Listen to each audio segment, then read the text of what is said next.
mengutarakan berfirman taatlah kepada Allah, maka Allah pasti mengatakan taatlah kepada Rasul. Artinya orang yang kepada Allah taat tetapi kepada Rasul tidak taat, itu juga disalahkan.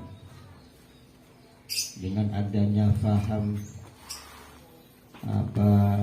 ingkar sunnah, yang tidak suka dengan hadis Rasulullah langsung ke Al-Quran, itu tidak dibenarkan. Karena harus ada dua jalan yang ditempuh, yakni ati Allah dan ati Rasul. Yang ketiga ada ayat Anishkurli wali walidayyak, kata Allah Ta'ala, bersyukurlah kepada aku dan kepada orang tua. Kalau kita bersyukur kepada Allah dengan ibadah yang optimal, tetapi kepada orang tua kita tidak bisa berbakti, itu juga tidak menjamin masuk surga. Allahumma sholli ala Muhammad. Dari ayat ini ulama mengatakan ada minimal ada dua hal. Yang pertama, bahwa ayat inilah yang mengajak kita untuk memperbaiki hubungan horizontal dan hubungan vertikal. Kalau kita hebat dalam hubungan vertikal kepada manusia kita tidak bisa, itu juga disalahkan. Maka tidak dibenarkan kalau kita ibadah tanpa menghiraukan hubungan dengan makhluk. Lebih-lebih kalau ibadah kita tidak dengan Gusti Allah, dengan Rasulullah. Yang kedua, bahwa perintah ini adalah berstatus wajib. Semuanya wajib, tidak satupun yang sunnah.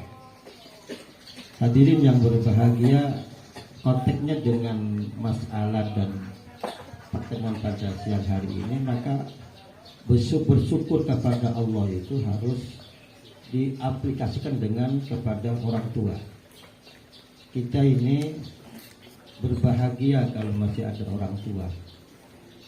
Kenapa? Karena kata Rasulullah, huma jannatuka wa naruka.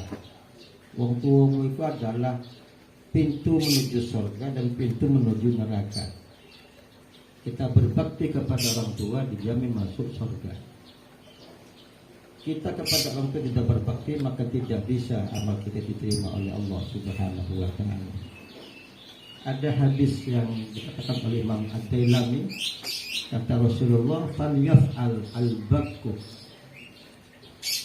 ila ma sya'a ayya'mala falakul jannata. Kerjakan wahai orang yang berdurhaka kepada orang tua, amal apapun lakukan, cuman tidak akan pernah masuk surga, kata Rasulullah. Rasulullah menggunakan redaksi falan, bukanlah tapi falan, artinya tidak akan pernah masuk surga. Kita tahu bagaimana sahabat Alqamah yang terkenal ibadahnya seperti itu, malam jarang tidur, siang berpuasa. Ketika orang tuanya tersakiti, hampir tidak masuk bisa Islam, tidak bisa baca syahadat kepada Rasulullah dan pada Allah Subhanahu wa ta'ala. Itu sudah mutawatir cerita itu. Seorang sahabat ketika itu Alqamah tidak ada rencana untuk menyakiti orang tua, tidak. Cuma ketika itu dia transparan, memberi belanja depan orang tua itu, Pak, ingin transparan. Ini untuk ibu, ini untuk istri, ini terangkan. Tapi nilai istri itu lebih besar, karena memang yang menafkahi itu suami, tapi yang mengelola kan istri. Itu dibesarkan, angkanya dibesarkan di depan ibu ini. Ibu ini mengso, artinya mangkal lah, itu anakku, kok sih dimanja mantuku. Bahasa ini tidak terucap, Pak, cuman di hati menyakitkan itu bisa menyumbat mulutnya untuk baca syahadat. Maka kata Rasulullah ketika mentalkin Alqamah, kata Rasulullah, jangan kau andalkan ibadahmu setinggi apapun kalau orang tuamu kamu sakiti hatinya. Makanya orang tua jadi bunuh elek. Jadi murkanya orang tua tidak terucap menjadi doa jelek, apalagi terucap. Maka inilah yang perlu diperhatikan. Nabi Musa alaihissalam dalam cerita yang mutawatir itu, pernah bertanya, ya Allah, man yurafiquni fil jannah. Ya Allah, siapakah di antara kami yang besok menemani saya tadi di surga, kata Nabi Musa. Allah mengatakan, kamu cari orang yang jual ayam di pasar, kata Allah Ta'ala. Di situ temanmu di surga. Ternyata orang ini pakai tato, ketika pakai tato, dan sering nyolong timbangan. Nabi Musa dikumun loh, kok iki konco nang surga, kok koyo ngene potongane. Wis gak mawa iki gak apa, tapi kok ahli surga. Dan dia sering nyolong timbangan gitu.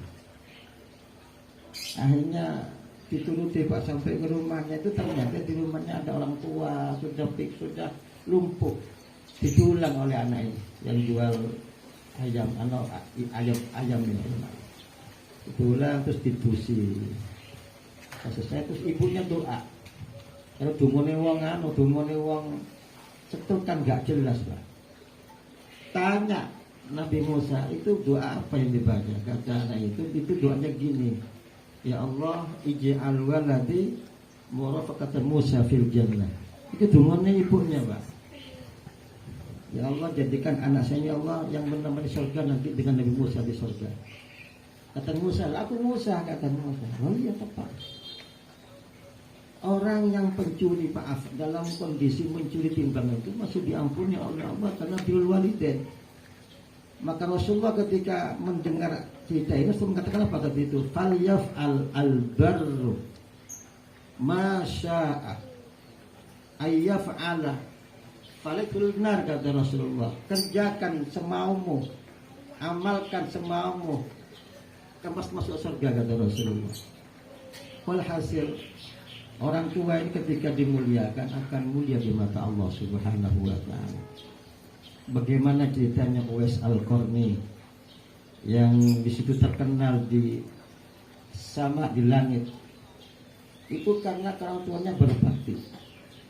Ketika ibunya mengatakan, wahai Al-Qarni, saya besok mau haji ke Makkah, sampai persiapkan dirimu untuk gendong saya ke Makkah. Dari Yaman ke Makkah digendong. Setahun sebelumnya Al-Qarni ini, Pak, naik gunung sambil menggendong anak sapi. Anaknya domba dulu, gendong ke atas, latihan. Baru setelah itu naik ke anaknya sapi, terus ke sapi digendong. Itu latihan gak gondang ikut lucu ketika haji ke Mekah. Orang sekitarnya nggak tahu bahwa ini untuk apa, nggak tahu, nggak cerita memang. Maka gara-gara itu maka Rasulullah mengatakan, wahai Umar bin Khattab, sampai nanti ketemu dengan Al-Qarni minta doa, dia doanya mustajabah. Berapa? Kenapa? Karena berkatnya orang tua. Bayangkan sahabat Umar bin Khattab, Rasulullah ngendikani apa? Nanti ketemu dengan Al-Qarni, kami minta doa. Apa ciri-cirinya? Dia gendong ibunya dari Yaman. Ya, sampai menemukan dari Yaman, tanya yang gitu itu Al-Qarni, minta doa sampai kepada itu. Itu Rasulullah seperti itu kesannya Umar bin Khattab. Kenapa? Karena orang tua berbakti. Allahumma sholli ala Muhammad. Maka untung-untunglah kalau kita punya orang tua. Untung banget. Saya nggak punya orang tua kita. Abah saya ini wafat tahun 2004. Ibu kemarin tahun 2001.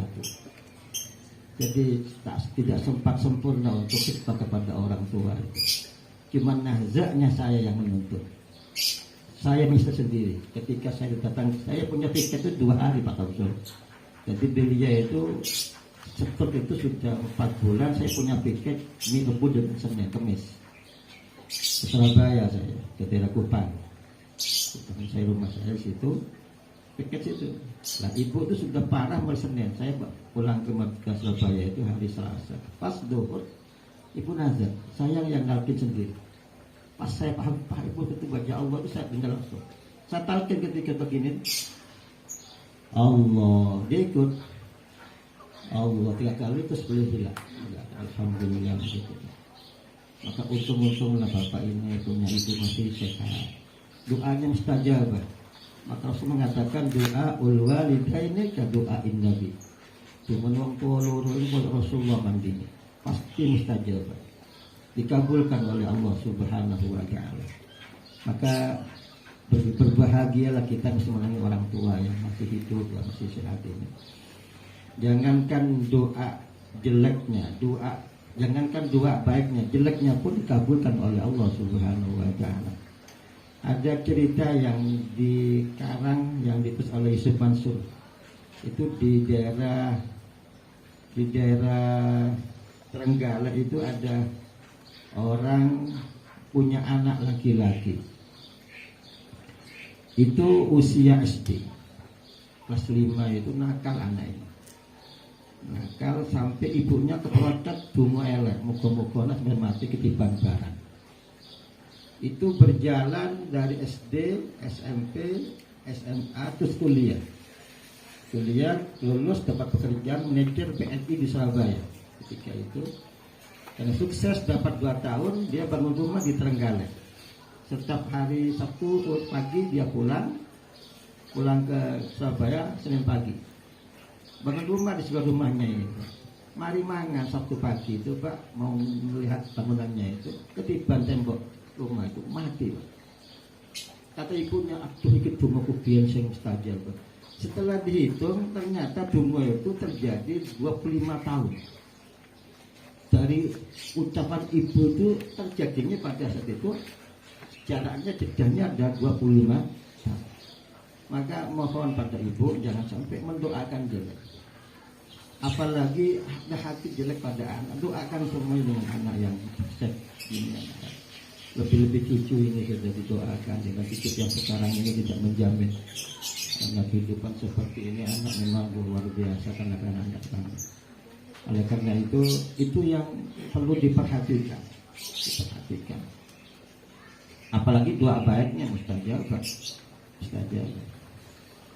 Hadirin yang berbahagia, sampai masih ingat tahun Abdurrahman Sudes yang menjadi imam di Mekah itu doa dulu malah luar biasa.